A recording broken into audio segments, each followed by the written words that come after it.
Hi, I'm Jessica. Hi, I'm Christina. And you're watching Game of Tomes. You're watching the spoiler-free review of the Night Circus.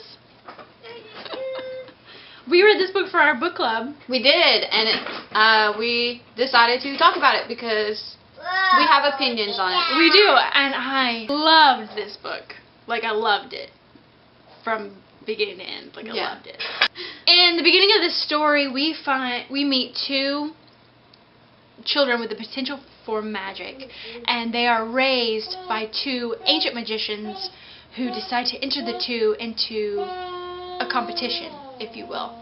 So they grow up and they're constantly told there's going to be this competition, you have to prepare, you have to study, you have to do it, but they are given no other details at all. They don't know when it's going to start, they don't know who their opponent is, they don't know where it is. Or how it's going to be, how it's going to end. Yeah, or like the rules of how it, winner's or going to be determined. anything. Mm-hmm. And even if they ask about it, you know, what are the rules? And they're just vague and they never get answered. So the venue for this competition will be this magical circus.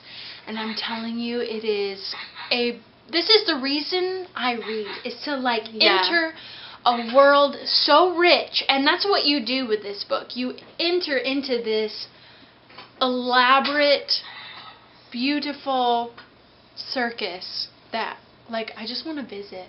I don't want to spoil anything, but each tent has its own theme, if you will. Mm-hmm.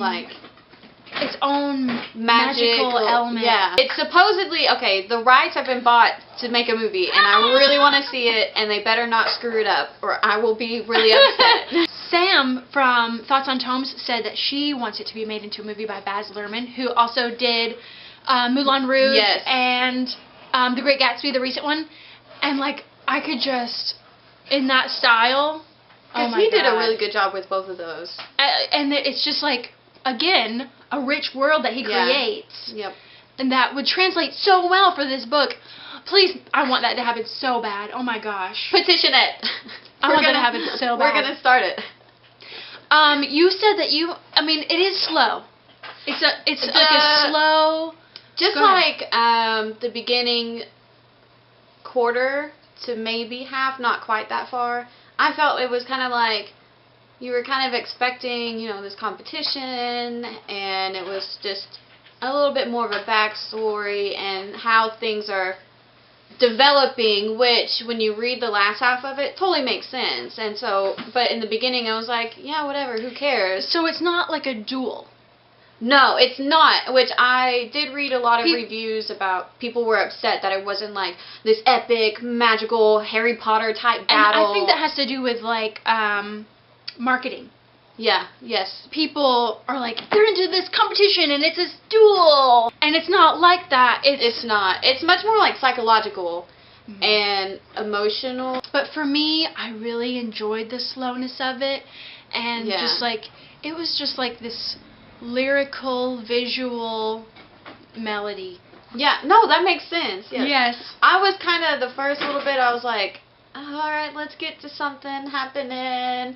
But then, after you read it, you're after I read it, I already wanted to go back and reread it, because I was me too. I feel like I could catch little things. I was like, ooh. It's very descriptive. Yeah. A very lush world. Yeah, it is. Let me tell you. Tell me. Let me tell you. I told you. What? When I first opened this book, my husband and my son went outside to play, and I was like, all right, I'll come stand outside with you guys.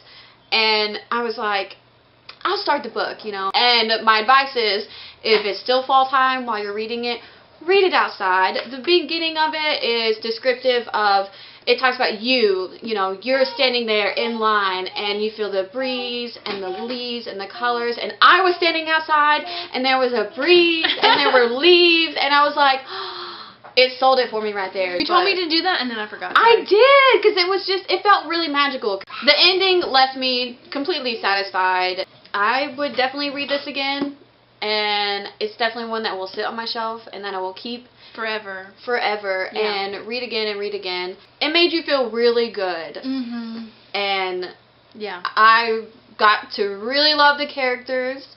They didn't go too deep into their minds and stuff. Right. But It's like, I felt like I knew, like, there's a lot of people in this a story. lot, yeah.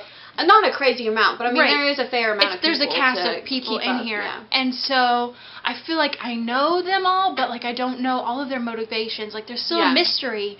And I think that's really, it was beautifully done. It was the perfect amount of they're here, but not, like, overwhelming you with too many people to keep up with, or, like, too many people's motivations or thoughts or emotions to keep up with. They just, like, touched on it, and it was really nice. It was really nice. Okay, so we definitely encourage you to read this book because it's so beautiful. Don't go in it expecting a crazy battle. Yeah. It's not a battle. It's not. It's slow. Yeah. I mean, like in a good way. In a good way, not boring. Right. Just. Although a certain reader might consider it boring. So this might not be for everybody. Might not be. You're right. But it's for me. It's for me too. Cool. Okay, come be our friends on Twitter. I'm Jessica Matomes. I'm CHRISTEENA, GOT. And we need a catchphrase. Bye. Bye. So, word of advice. Read it outside. And it's slow. It's like you're breathing in glitter. I don't think that's healthy for you though. Reading this is much more healthy for you than breathing in glitter. Breathing in glitter, yeah. So my review skills are top notch. Don't do that.